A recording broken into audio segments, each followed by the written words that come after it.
Hello guys, yan pala yung work namin today. Nag-harvest kami today ng lettuce. Sunny Ritaso saka green po pala yung hina-harvest namin dyan guys. Red saka green na lettuce ang hina-harvest namin dyan.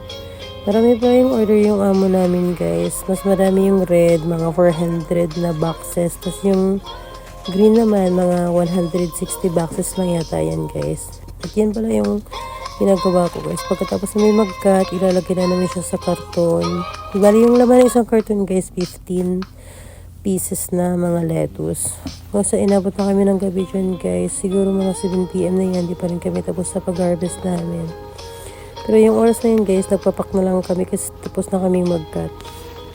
Yun lang yung work namin today guys. Thank you for watching. Don't forget to follow, share, and like my video. And next time ulit. Bye!